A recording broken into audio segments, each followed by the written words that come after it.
de 2024. A promessa que Deus tem para cada um de nós é viver o melhor de Deus. Mas vai existir na vida de cada um de nós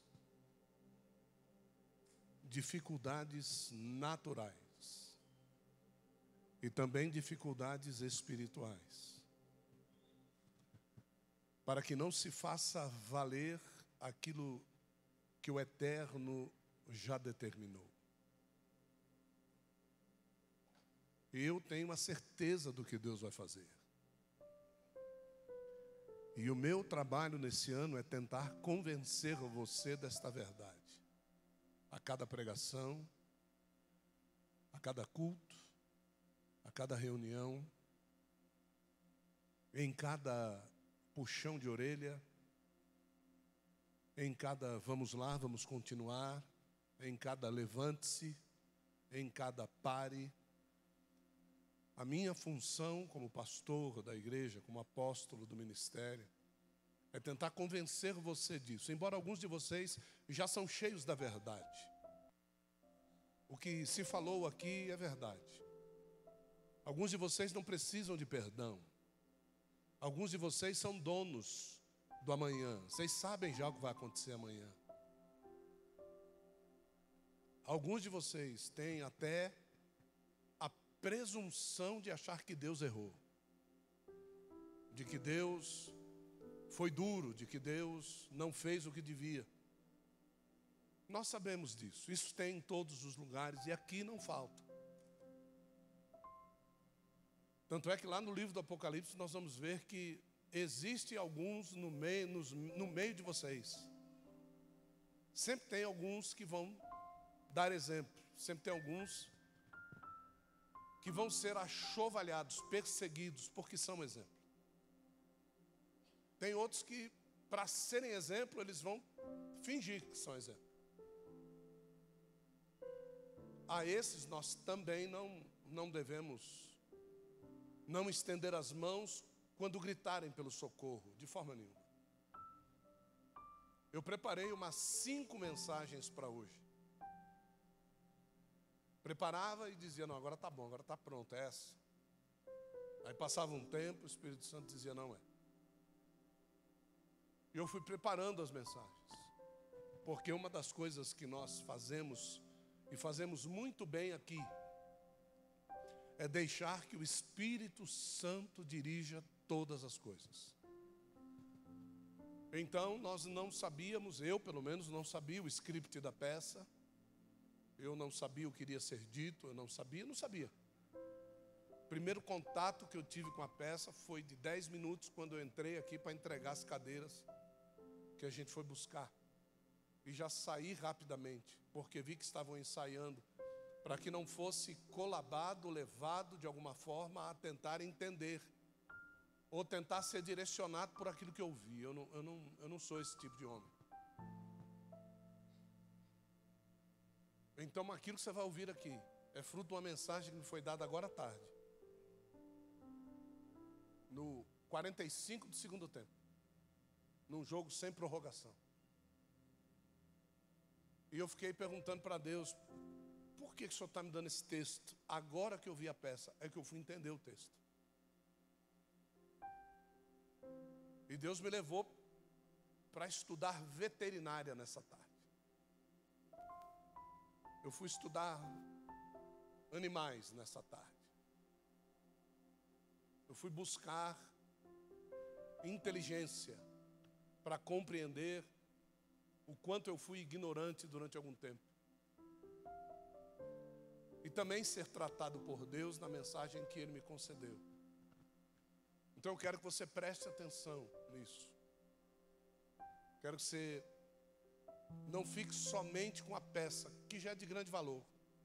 Talvez não precisasse nem pregar a mensagem, mas agora, sabendo da mensagem, eu entendo que é necessário que ela seja pregada. Porque Deus também não iria dar a eles toda a condição de se fazer. Porque logo, sabe o que ia acontecer? Não iria ter mais pregação na igreja. Já que o teatro chama atenção, então a nossa igreja vai ser uma igreja teatral. Não, a palavra nunca perderá o valor para nada. Nunca perderá o valor para nada. E talvez seja por isso que Deus nos escolheu para continuar. Isso, não sei quanto tempo mais me resta. Mas eu sei que Deus, Ele tem isso para a terra.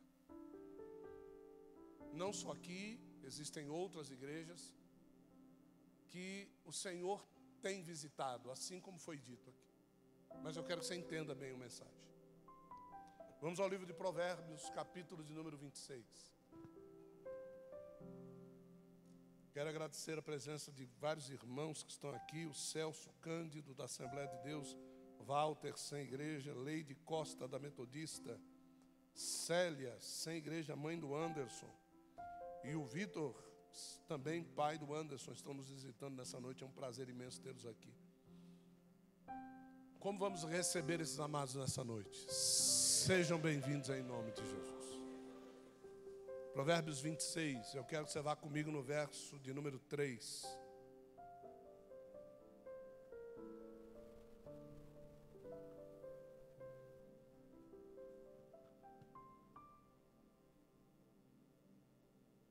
Acharam? Diga amém. Diz assim o texto: o açoite é para o cavalo, o freio é para o jumento, e a vara é para as costas dos insensatos. Só até aqui.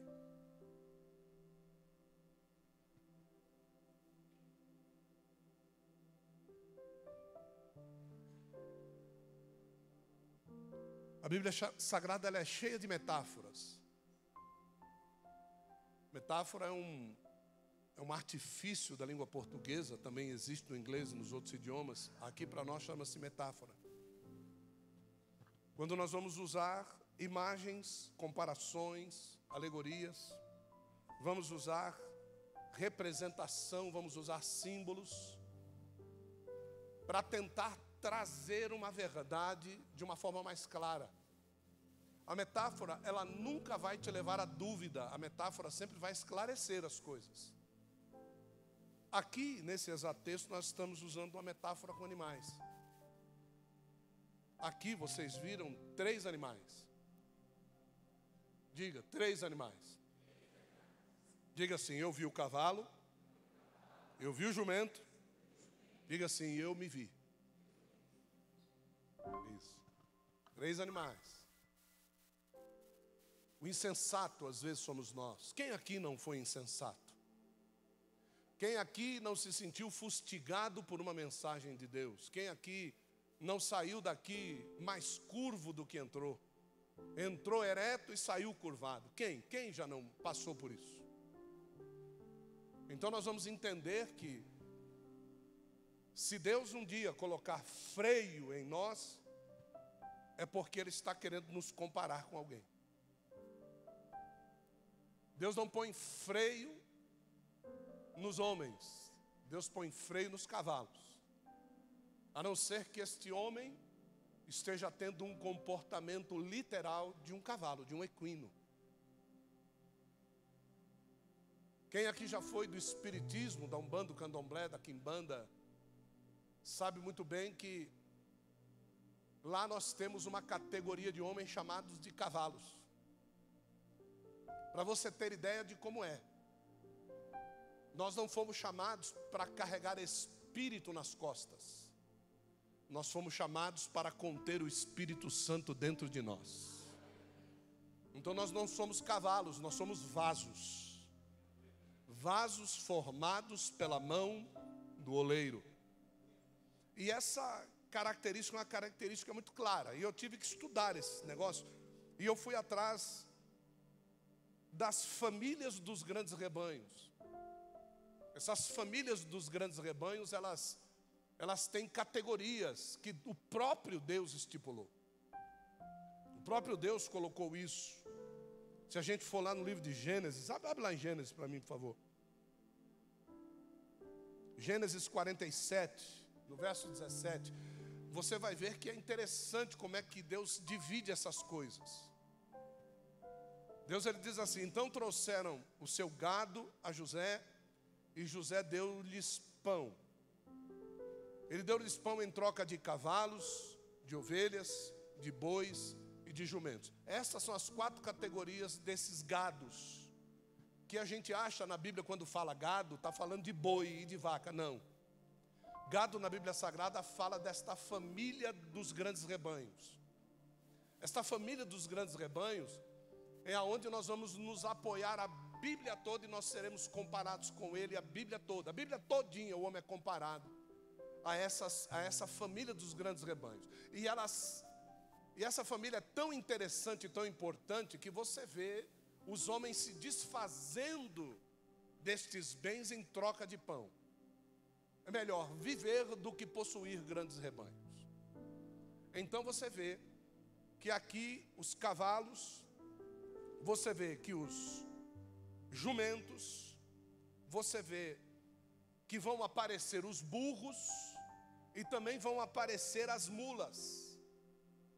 E a gente às vezes confunde as coisas, mas Deus, ele deixou gravado no animal a diferença entre eles. A diferença na pelagem, a diferença no tamanho da orelha, a diferença na altura das pernas, a diferença na força dos lombos, na força das patas traseiras, é que vão determinar a qualidade do equino. E isso, se você traz como uma metáfora para as nossas vidas, você vai saber claramente em que área ministerial você, como um dos grandes rebanhos, vai trabalhar. Então, a classe da categoria deles é jumentos e cavalos. Eles vão quase que se misturar, mas não é, são equinos diferentes. São equinos que podem se misturar entre si. Eles podem cruzar entre si. E o filho deles vai gerar. Agora, quando um desses equinos, ou um cavalo, ou uma égua, ou um jumento ou uma jumenta, resolve se cruzar com outro animal, aquilo que sai fora dessa categoria de equino vai gerar alguém estéril. Vai gerar alguém que não vai dar prosseguimento. Porque segundo a ordem de Deus, eles não poderiam fazer o que eles fizeram. E aí, Deus estipula já sobre os animais aquilo que ele estipulou lá no começo. Quando as filhas daqueles homens que estavam numa categoria abençoada por Deus começaram a olhar para quem não deveriam olhar. E quando ali se cruzam, surgem os gigantes, que não são gigantes de altura, mas são gigantes em pecaminosidade. São gigantes na malignidade, são gigantes na torpeza, são gigantes em tudo aquilo que Deus determina como grandes coisas abomináveis. Então nós vemos que essa esterilidade nós encontramos em muitos de nós. Essa esterilidade para coisas espirituais nós encontramos em alguns de nós. Eu não estou falando de esterilidade de gerar filhos, porque filho hoje você adota, filho hoje você pega esperma congelado, filho hoje você pega óvulo congelado. Eu estou falando de coisas que Deus não vai dar prosseguimento. Você pode dar prosseguimento, mas Deus não dá prosseguimento. E na mesa se resolve o que prossegue ou o que é barrado. Examine-se, pois, o homem a si mesmo, e então coma deste pão e beba deste cálice, porque aquele que come e bebe indignamente, come e bebe para a sua própria condenação. E quando você vai buscar essa palavra condenação no grego, você vai ver paralisação completa, estagnação. Mas também nós vemos na Bíblia Sagrada um texto que diz que uma árvore ela pode ser arrancada até o seu toco. Ela pode ser determinada a não gerar mais nada, ela pode ser determinada a não prosseguir, a não ser sombra para mais ninguém. Mas a Bíblia diz que ao simples cheiro das águas, ela voltará a crescer primeiro e produzir depois. E quando ela crescer, depois que for cortada, ela vai ter que passar pelo tempo do desgosto. E qual é o tempo do desgosto? O tempo que os frutos não têm a condição de ser comestíveis. Então aí nós vemos que a pessoa, quando cai e ela se levanta, ela vai passar por um tempo de desgosto, ela tem que sentar. Porque os frutos que ela vai gerar não serão comestíveis, não serão bons, não darão a realidade daquilo que Deus projetou aquela árvore para gerar. Então muitos de nós, estando numa condição pejorativa em pecado, quando vimos a mesa, nós estamos derribados, nós estamos vindo à mesa para o simples cheiro das águas, nós começarmos da onde havíamos errado. Mas parece que nós simplesmente não erramos. A gente vem à mesa e segue a vida. Não segue nada, você está paralisado. Deus te parou. Você acha que está seguindo, Deus te parou. Deus brecou você, Deus estagnou você. Aí você vai perceber que as pessoas que confiavam em você não confiam mais. Os que te ouviam não vão te ouvir mais. Os que te seguiam não vão te seguir mais. Os que te aplaudiam não vão te aplaudir mais. Os que precisavam de você não vão precisar mais. E você vai dizer, o que está acontecendo? Repete comigo e diga, a mesa.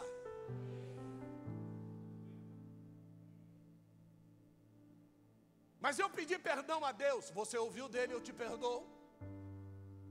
Você ouviu dele, eu te restauro. Você ouviu dele, eu te limpo. Você ouviu dele, eu te levanto. Você ouviu dele, eu te produzo. Você ouviu dele, eu te dou crescimento. Você ouviu dele, eu te faço gerar fruto novamente.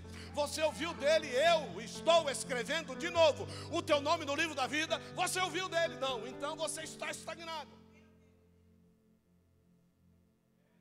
A Bíblia Sagrada não é monólogo. A Bíblia Sagrada é diálogo. O homem fala, Deus responde, Deus fala, o homem ouve.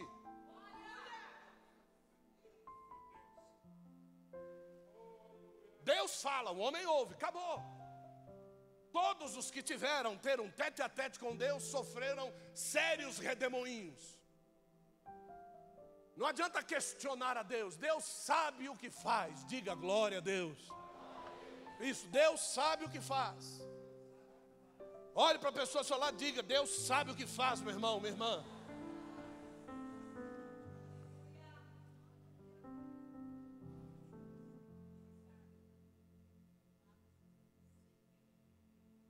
Quando um jumento, macho, cruza com uma égua equina, que deveria ser esposa do cavalo, ele vai gerar uma mula. Olha, uma mula. E todo mundo acha que a mula é estéril. A mula não é estéril. Não. A esterilidade vem quando uma jumenta cruza com um cavalo. Ali vai nascer um bardoto. E esse bardoto é estéril. O interessante demais é que Deus não chama nenhum deles, só o bardoto, Deus chama de besta. Então quando você chega para uma pessoa e diz assim, você é um besta, o que você está dizendo para ela? Você é um bardoto, você é um estéril. Você está profetizando o que sobre a vida dela? Estereli. E se esta pessoa não tiver autoridade de repreender esta palavra, e ela aceitar essa palavra, você sabe o que vai acontecer com a vida dela? Se não houver motivo, a maldição não tem pouso. Mas se ela der motivo,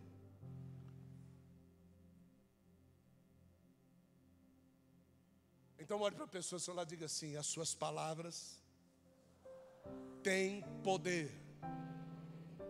Olhe para ele e diga assim, vamos fazer um negócio? Vamos utilizar.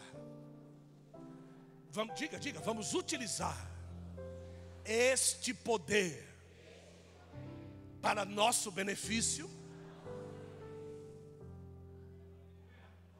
Vamos começar a profetizar a palavra na nossa vida. Vamos começar a abençoar a nossa família. Vamos começar a abençoar os nossos irmãos. Vamos começar a abençoar o nosso lugar de culto com a nossa palavra. Diga assim: eu abençoo. É isso. Tem pessoas aqui que no tempo antigo faziam isso. Chegava para o pai: pai, sua bênção. E o que o pai falava?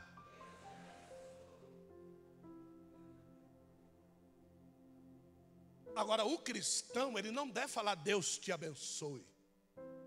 O cristão, ele deve falar assim, ó: eu te abençoo, em nome de Jesus. Porque a bênção está sobre mim. Quando você manda Deus abençoar, você reconhece que a bênção não está sobre você. Agora, quando você diz eu te abençoo, meu filho, em nome de Jesus, você diz para o diabo: não chega não, porque a bênção está sobre mim. Então olhe para a pessoa ao seu lado e diga para ela: eu te abençoo em nome de Jesus. Isso. Aleluia.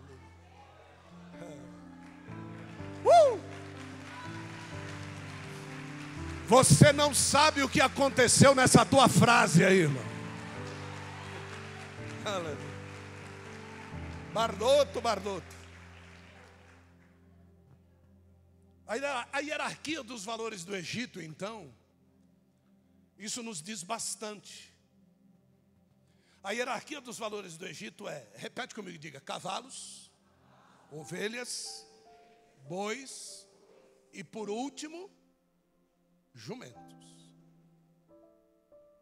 Então você vê nas duas extremidades cavalos e jumentos. O que eu quero muito e o que passe longe de mim. Esse é o valor do Egito. O Egito não consegue ver valor em toda a criação. Você quer verificar quando um homem e uma mulher estão no Egito? Somente algumas coisas têm valor para eles. Aí você vai ver que eles colocam hierarquia naquilo que Deus criou. Aquilo que Deus criou, a Bíblia diz, tudo é bom. Diga: tanto cavalos como jumentos. Diga: tudo é bom. Diga: eu preciso saber entender, saber escolher o que vou usar para o fim que necessito. Tem horas que para mim o cavalo vai ser valioso. Mas tem horas que para mim o cavalo é prejudicial. Pergunta a mim: quando? Uns confiam em, outros em, mas eu faço menção do nome do. Quando o faraó mandou seus carros e os seus cavalos atrás do povo, o que Deus fez com os carros e cavalos que o Egito tanto valorizava? Fez sucumbir debaixo das águas. Porque eles confiavam em carros. E o Egito não pôde vencer a menção do nome do Senhor. Então você precisa saber o que você vai confiar. Às vezes eu estou diante de uma pessoa e Deus diz assim para você: não confia nela. Mas Senhor, ela está me oferecendo tudo o que eu preciso. E aí Deus chega para você e diz assim: não confie nela. Mas Senhor, se eu não confiar nela, eu vou sair daqui sem o que eu preciso. Aí Deus vai responder para você: a única coisa que você precisa é de mim.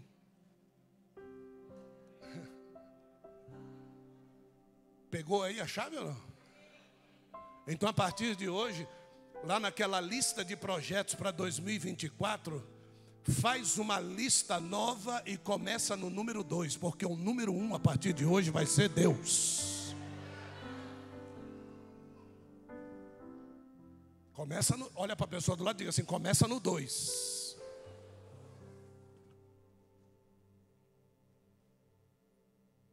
Vamos em Êxodo 23.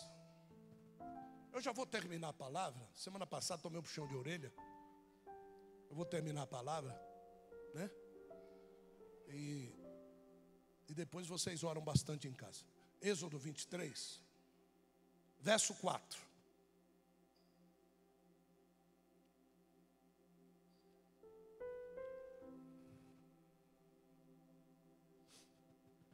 Vocês já leram a Bíblia 500 vezes, nunca leram esse versículo. Se encontrares desgarrado o boi do teu inimigo, ou o seu jumento, sem falta, lhe o conduzirá. Verso 5. Se vires deitado debaixo da sua carga o jumento daquele que te odeia, não passarás adiante. Certamente o ajudarás a levantar. Vocês ouviram Deus falando alguma coisa do cavalo?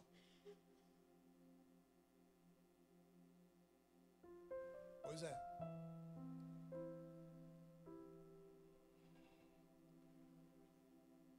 O jumento, na Bíblia, não é um mero jumento. Não. Um rei, quando estava em batalha, segura essa, Antônio, eu sei que você vai pregar isso. Um rei, quando estava em batalha, e ele percebia que ele precisava fazer pazes com o outro reino, mas ele não confiava no rei do outro reino. Ele ia até o rei montado num cavalo. Porque se ele percebesse qualquer coisa, o que ele fazia, Brissane? Chicote no lombo do cavalo e... Diferente. Agora, um rei que não confiava na atitude do governo, do reinado que estava guerreando sobre ele, independente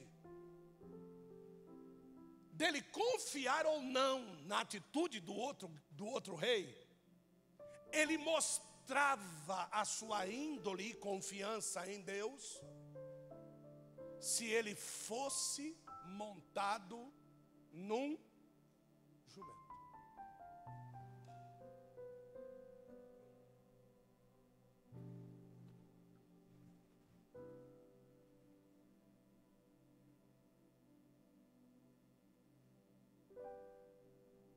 Mas, mestre, o senhor vai de jumento.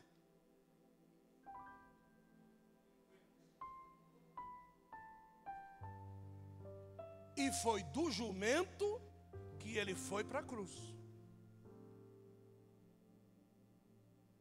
Porque ele confiava em...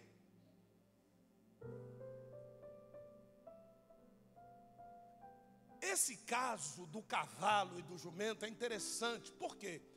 Porque todos os homens que iam se encontrar de uma forma decisiva com Deus não iam montados em cavalos.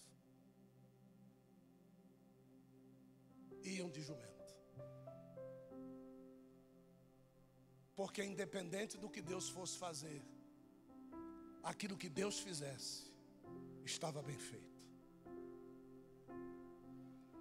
O interessante é que os cavalos que Salomão tanto se estribava na sua realeza, eles eram importados do Egito. Mas aquilo que Davi resolveu deixar de herança a Natã era a confiança em Deus. Ele deixou uma manada de jumentos para Natã. E é justamente estribado em cima da confiança em Deus que Jesus resolve entrar montado no jumento. Mas Jesus não era bobo. Por quê? Porque o profeta já havia dito que o rei de Israel entraria montado num jumento. Porque a confiança do rei não estava nos homens, mas a confiança do rei estava em Deus. Chega um dia que Deus, ele chega para Abraão e ele diz assim para Abraão: pega o teu único filho Isaque, pega um jumento, pega 2 servos,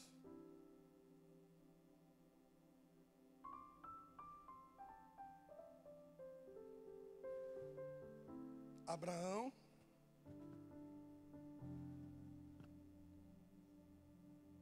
dois servos, pega esses 2 servos e vai oferecer o teu filho em sacrifício a mim lá no Moriá. Abraão não esquece da madeira. E nessa situação, quando nós vemos Abraão chegar no Moriá, nós vemos mais um coadjuvante que não fazia parte do que Abraão podia fazer. Porque tudo aquilo que Deus manda a gente fazer, sempre vai ter uma pitada de Deus, que é aquilo que a gente não pode fazer. E aí chega lá Deus e diz assim: sem isso aqui, aquilo que você fez é imperfeito. E o pior de tudo é que tem pessoas que acham que aquilo que ele faz sem Deus é perfeito. Se Deus não colocar o dedo, é mera obra da mão de homens. Não venha testemunhar o que qualquer comedor de feijão pode fazer. Você só tem autoridade de testemunhar a respeito daquilo que o céu pode fazer.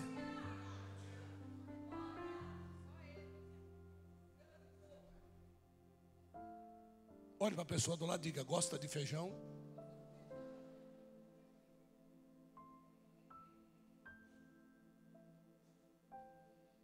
Quando nós olhamos para esse texto de Abraão que está lá em Gênesis,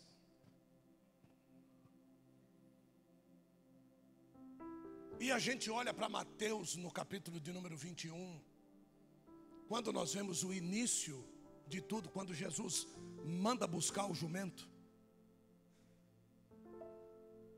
nós entendemos que uma grande metáfora está sendo colocada diante dos nossos olhos. O Moriá de Abraão era o Gólgota de Jesus.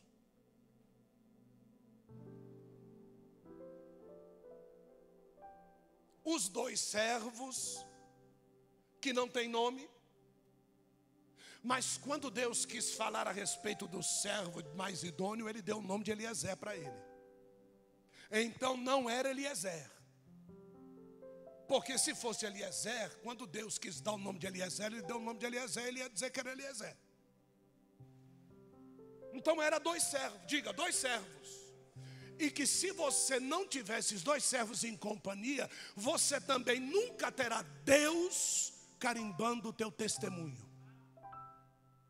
Esses 2 servos aqui, o primeiro deles diga assim: a minha disponibilidade. Diga física. Diga mesmo em meio à dor. E diga o segundo servo. Diga a minha disponibilidade espiritual, mesmo em meio à fraqueza.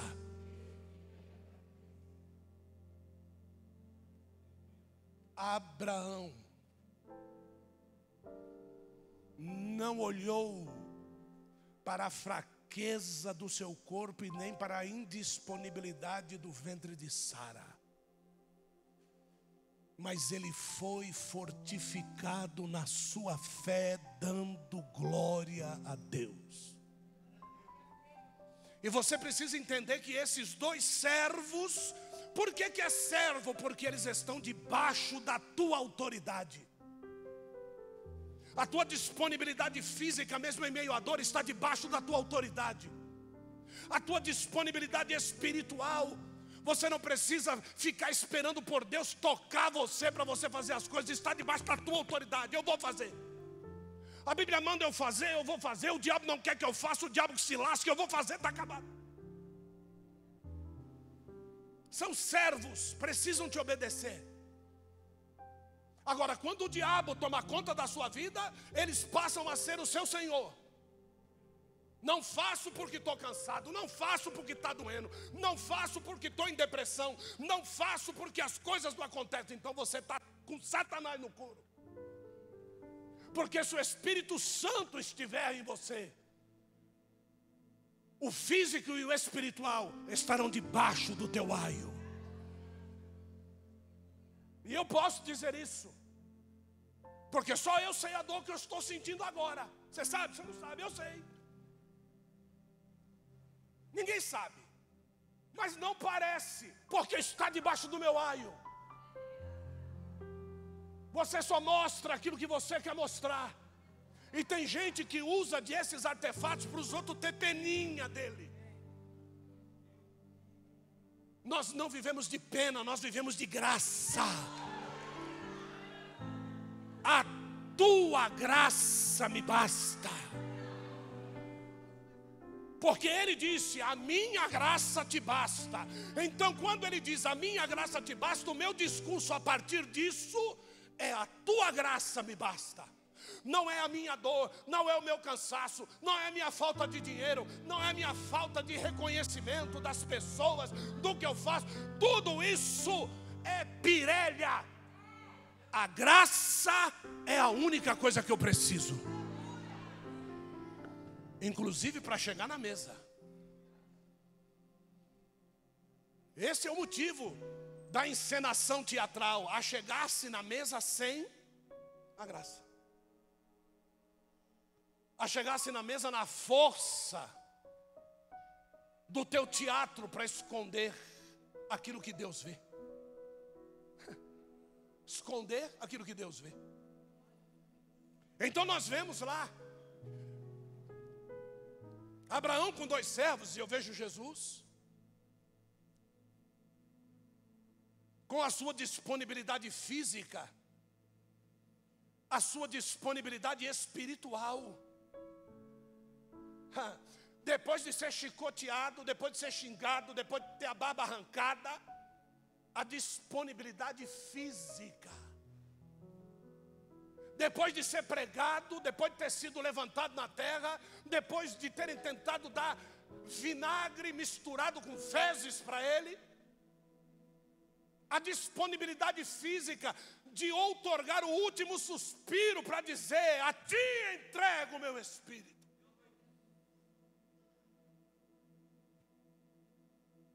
A disponibilidade espiritual de reconhecer, eu sei em quem eu tenho crido, e estou bem certo que Ele é poderoso para guardar o meu tesouro até o dia final. Disponibilidade espiritual. Se eu não conheço um verso desse, dificilmente passarei a próxima fase. Se eu não conheço a palavra, dificilmente eu passarei para a próxima fase. Isso é sério, eu vou repetir. Sem a palavra, você não sai do lugar. Pois é a palavra que te impulsiona. É a palavra que te dá vida. É a palavra que te limpa. É a palavra que te cura. É a palavra que te ressuscita quando você morre. É a palavra que gera em você a protuberância de anelar por aquilo que você não conhece, que nós chamamos de céu. É a palavra, é a palavra, é a palavra, é a palavra. O que você conhece da palavra? Nada. Então você é nada. Quem é Deus para você? se você não conhece a palavra? Deus é um empregado que tem que fazer as coisas quando eu preciso, porque eu dou meu dízimo, eu dou minha oferta. Esse é o fruto de você não conhecer a palavra. Deus é culpado porque você não conhece a palavra. Deus não fez o que deveria porque você não conhece a palavra. Se você conhecesse a palavra, Deus seria Deus e você seria você. Ele continuaria no mesmo lugar e você anelaria para estar ao lado dele. Quando Abraão recebe a ordem de Deus, pegue a madeira, eu vejo a metáfora, cruz.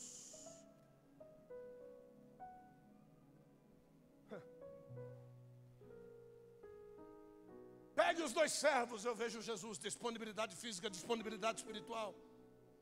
Vá ao Moriá, eu vejo o Gólgota preparado. Eu vejo tudo. Pegue o teu filho Isaac, eu vejo Jesus.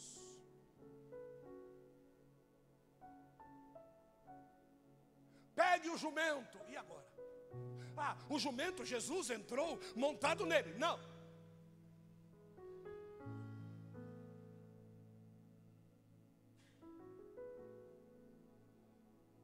O jumento foi pegado a laço no meio da multidão. O nome dele era Simão.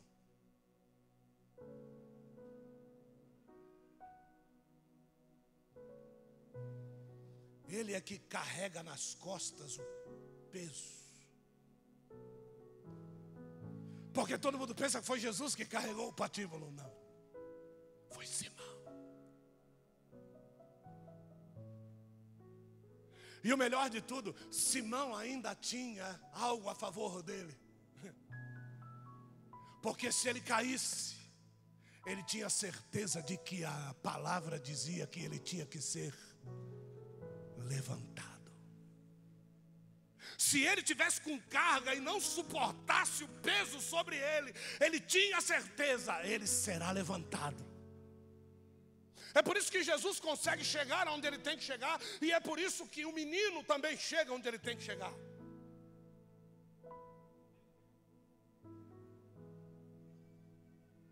Mas ainda nós temos um coadjuvante, tanto no primeiro como no segundo. Porque no primeiro era o tal do cordeirinho preso pelos 2 chifres no meio dos galhos. Aquele que tinha que morrer no lugar do menino. E onde é que aparece esse cordeirinho? Na palavra Cristo.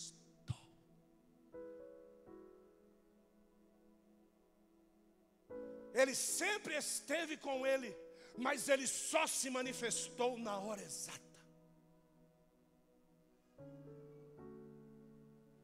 Procure, por favor, nos evangelhos quem chamou Jesus de Jesus Cristo.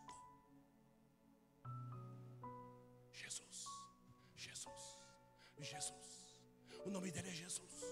O nome dele é Jesus, o Nazareno. O nome dele é Jesus. Jesus, o filho de Maria. Não é Jesus, o filho do carpinteiro, mas Jesus. Jesus nunca se manifestou como Cristo. Porque ele precisava chegar no lugar onde a sua disponibilidade física e a sua disponibilidade espiritual o auxiliariam como servos de si mesmo. Eu não estou indo lá porque alguém está me empurrando. Eu estou indo lá porque eu quero ir para lá. Eu entrego a minha vida. A mesa não é o lugar que eu preparo, é o lugar que Ele prepara. Porque Ele entregou a vida. Se eu tiro tudo isso daqui, a mesa continua sendo mesa, mas não é de Cristo. Porque essa mesa só passa a ser a mesa de Cristo depois que Ele morre. Esse é o Calvário, esse é o Gólgota, esta mesa é o Gólgota. Aqui é derramado a carne, aqui é derramado o sangue, que eu e você fazemos parte dela. Nós, pela nossa inadimplência e pecaminosidade, deveríamos ser trucidados e envergonhados aqui. Mas Ele disse: eu apareço na hora certa.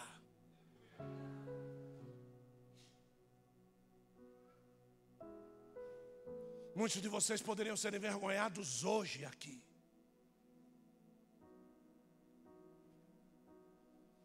Era só ele querer. Era só ele te chamar pelo nome. E ao invés de dizer, pega a chave do carro, ele dizer, a partir de hoje o teu nome está escrito no inferno. Porque você fez isso, você fez isso, você fez isso, você disse isso, você foi em tal lugar. Você anda mexendo com a minha igreja achando que é o teu puleiro de prostituição. Você está pensando que você vai entrar aqui e vai se prostituir como nos outros lugares. Você está achando que esse lugar tem menina bonitinha para você mexer. Aqui não tem menina bonitinha. Aqui tem a noiva do Cordeiro.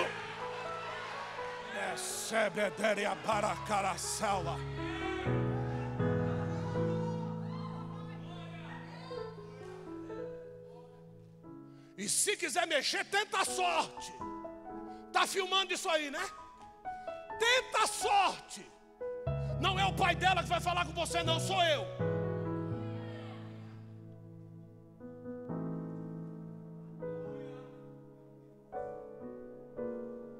Tenta a sorte para mexer com mulher casada aqui dentro.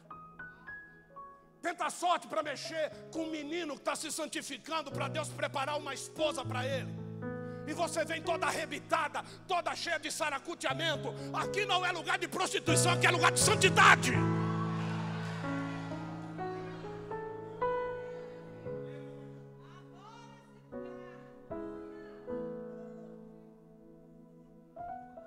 O melhor de tudo é quando Deus disse para Abraão, pega o jumento e abardou o jumento. Ele disse assim, prepara o jumento. Põe as indumentárias no jumento. E aí eu fui procurar que indumentárias são essas. Existia 3 tipos de sela para jumento. A primeira delas era uma sela grossa. A segunda uma sela mediana e a terceira uma sela fina. A sela fina era para montaria de realezas. A sela mediana era para montaria de população normal. Mas a sela grossa era para carregar carga. E quando Abraão foi abardar o jumento, ele colocou uma sela grossa, meu amor. Era para carregar a carga. Sabe do quê? Do meu pecado e do teu pecado. Porque quem sentou em cima do jumento, a sela que foi colocada lá, era a roupa dos discípulos. Jesus se assentou sobre a pecaminosidade de Judas. Jesus se assentou sobre a negatividade de Tomé. Jesus se assentou pela traição de Pedro. Jesus estava sentado em cima dessa sela grossa, para que eu e você hoje estivéssemos assentados em cima de cavalos reais. Porque hoje ele entra em Jerusalém montado no jumento, mas ele volta montado num cavalo branco. Ele entra como um rei não reconhecido, mas ele volta como rei dos reis e senhor dos senhores. Ele entra para ser crucificado, mas ele volta para pisar o lagar da ira do grande furor, do grande e terrível Deus. É ele.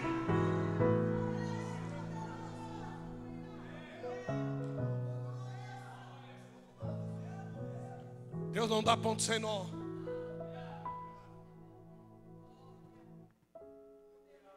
Esse lugar aqui, irmão, não é outro lugar senão a casa do Senhor.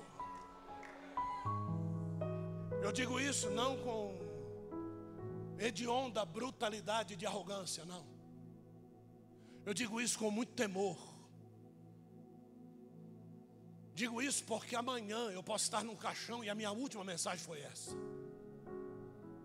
E eu vou ser cobrado pelas minhas últimas palavras. Então eu digo isso com muito temor.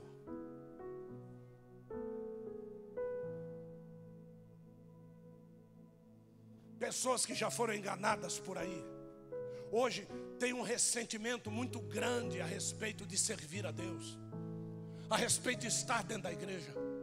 Outros se vendem, como eu mandei para o pastor Marquinho,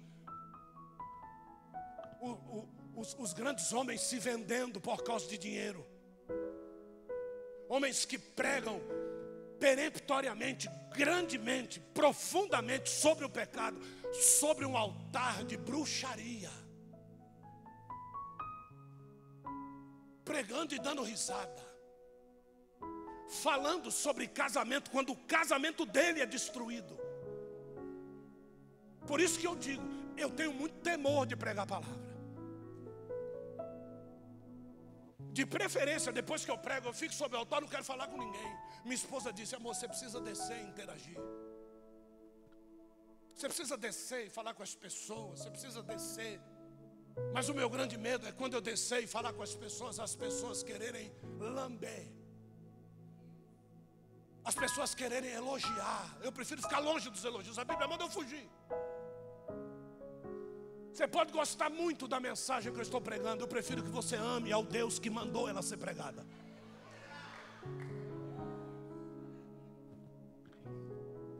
Amanhã essa mensagem cai com o meu pecado, mas o Deus que mandou ela ser pregada, esse nunca vai cair.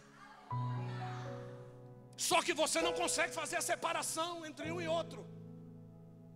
Você acha que quem pregou foi o homem que caiu. Você está enganado.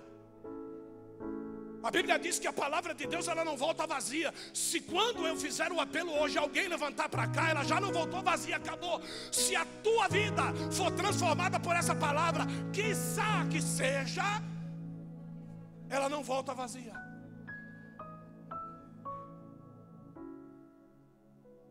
Termino. Desculpe, meu amor.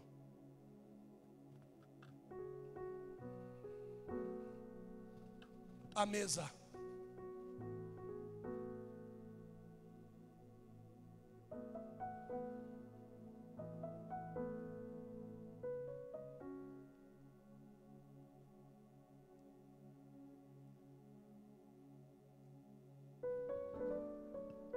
Essa mesa. Leandro, vem cá. Manuel, vem cá. Vem cá, Anderson.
Isso é uma das coisas mais fortes que você vai ouvir na sua vida de crente.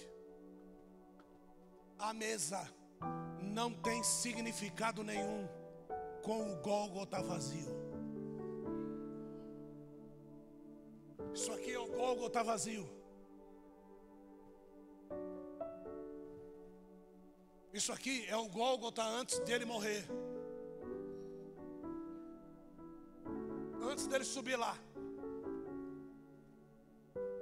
Se ele chegou lá,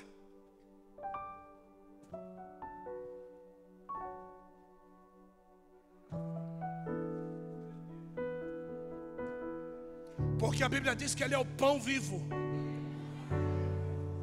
que desceu do céu, e o pão desceu no Gólgota naquele dia. Mas do mesmo jeito que eles perguntavam: o que é isso? Chamando o pão que desceu do céu de maná. Para aqueles que assistiam a figura do Gólgota, achavam que ele era mais um ladrão. Mas eles não sabiam que ele era a palavra que estava descendo. Jesus olha para aquela samaritana e diz: se você pudesse beber da água que eu estou te dando, do seu interior fluiria um rio de águas vivas, e você nunca mais teria sede. Todo mundo que bebesse da água que você estivesse dando para eles, nunca mais eles teriam sede. Ele era palavra. Mas ele também era aquele que foi esmagado no Getsemane. Ele era o óleo, ele era o azeite, o melhor azeite que poderia ser derramado. O azeite que tira o atrito entre as partes, o azeite que faz as engrenagens fluírem melhor, o azeite que unta as feridas e não permite que as moscas verdes coloquem ali os seus embriões de morte, o azeite que é passado para consagrar homens ao ministério, o azeite que é derramado sobre a cabeça de reis, de príncipes, de sacerdotes. O azeite, ele era o azeite.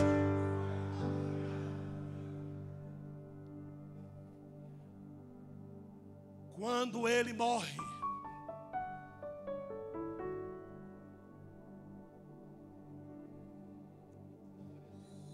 o seu sangue é derramado.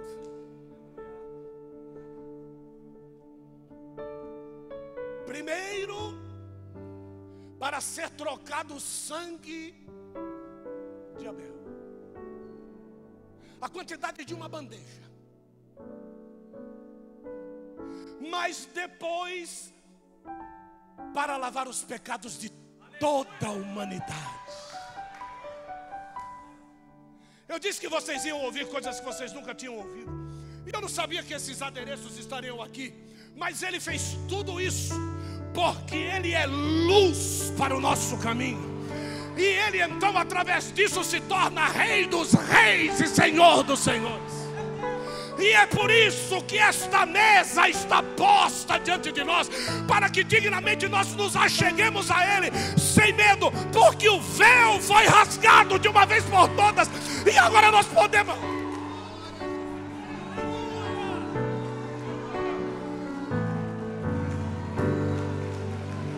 Nós podemos nos achegar de novo a Deus.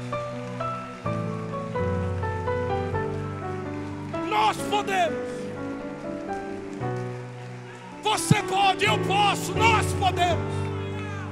Nós podemos. O diabo perdeu mais uma vez.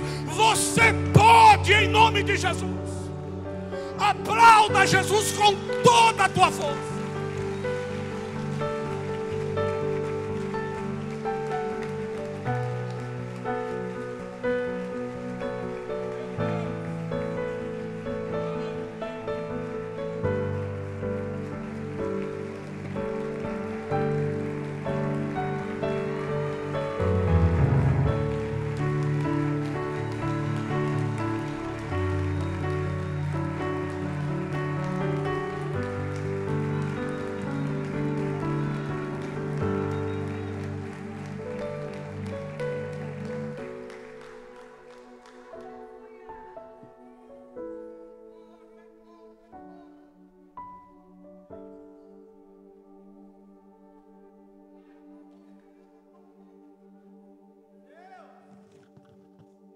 Glória a Deus.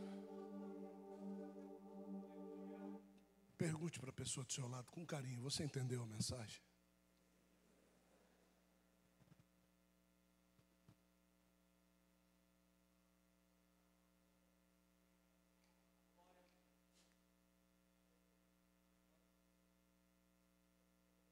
Nós vamos tomar a ceia. A ceia do mês da graça dos avivados. A graça.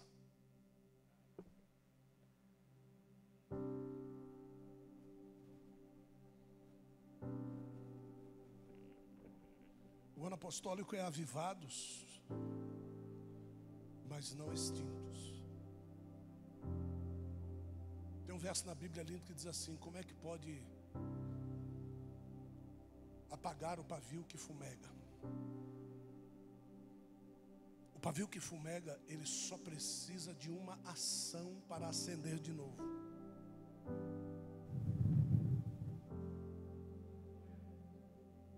Ele ele só precisa da ação do Ruach. Ruach, vento, espírito. O pavio que fumega é aquele que perdeu a essência da chama, mas ele ainda continua quente o suficiente para o pleno soprar do Espírito, ele acordar da sua indolência. Uma mensagem como essa vem só para isso, para nos acordar, para fazer de nós melhores, para fazer de nós não os melhores, mas para fazer de nós melhores. Não importa em que lugar no ranking você vai estar, o que importa é que você melhorou. O quanto eu melhorei, não vá atrás disso. O que importa é que nós vamos sair daqui melhores do que nós entramos, com uma esperança acesa que chegou aqui fumegando, com uma fé inabalável, chegou aqui toda trôpega.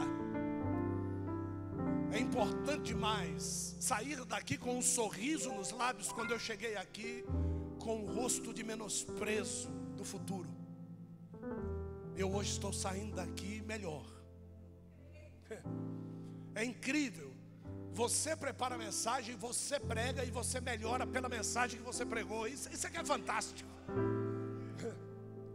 Enquanto os pregadores acham que eles tomaram conta da mensagem, os verdadeiros anunciadores da verdade são aqueles que são transformados pela mensagem que eles pregam.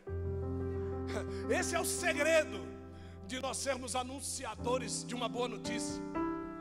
Eu nunca vi alguém dar uma boa notícia de cara feia. Quando você vai dar uma boa notícia, você já sabe da boa notícia. Mas interessante é que você vai entregar essa boa notícia para outra pessoa. Aí você recebe a boa notícia, você fala, tá, eu tenho que falar para quem? Para tal, para fulano de tal. Aí você vai. Não é para você, você vai. Quando você vai dar boa notícia para a pessoa, você começa a dar boa notícia para a pessoa, o rosto da pessoa te contagia e você fica feliz com ela. Essa é a transformação da mensagem que liberta. Quando nós somos convidados por Deus para pregar a mensagem, dificilmente você fala a língua quando você está preparando a mensagem. Mas quando você está pregando e ele se manifesta no meio da igreja, não há como ficar calado. Oh glória. Nós vamos tomar a ceia na mesa. A ceia que Mefibosete, que estava lá em Lodebar,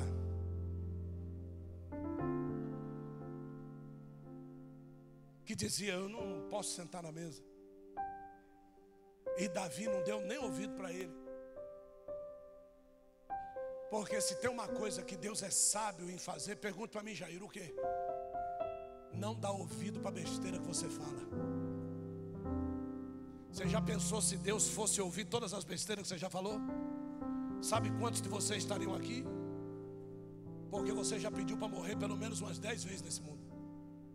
Já pensou se Deus tivesse te ouvido? Então se Deus, tem uma coisa que Deus faz muito bem, é não ouvir besteira que nós falamos. E assim fez Davi, não ouvindo as besteiras que Mefibosete falava. Como é que eu vou me assentar na mesa com o cão? E enquanto ele está falando besteira, Mefibosete está lá com Ziba.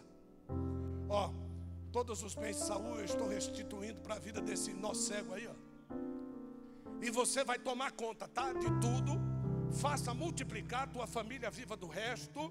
E ele vai se assentar na mesa comigo. Ele está dizendo lá, eu não vou assentar, eu não mereço. Davi não está nem aí com ele. Por quê? Porque quando Davi der a ordem, irmão, você sabe onde é que ele vai se achar? Sentado na mesa. Então você pode dizer que você não vai fazer o que Deus quer, mas quando Deus der a ordem, você sabe onde é que você vai se achar? Exatamente no lugar que Deus disse que você ia estar. Então, pode preparar o que você quiser, irmão. Pode comprar sua passagem, pode fazer o que você quiser.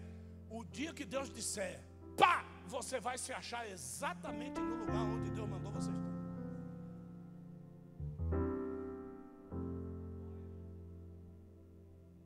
Ah, mas Deus é assim, é? Essa pergunta só vem para quem não tem Bíblia.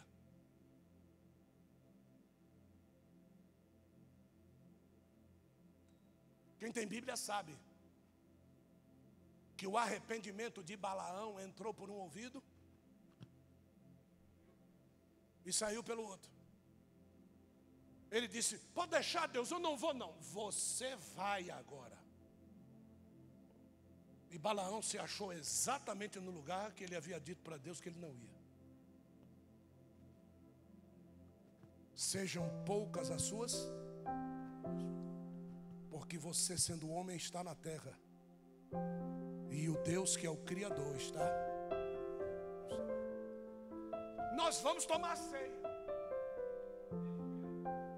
Agora, vai subir, sou eu que decido. Então já manda chamar a funerária, por favor. Porque você vai subir aqui. Vai subir. Sai. Vou afastar um pouquinho aqui para dar espaço para poder cair. Não, pode deixar, pode deixar. Porque o rei estava presente na mesa.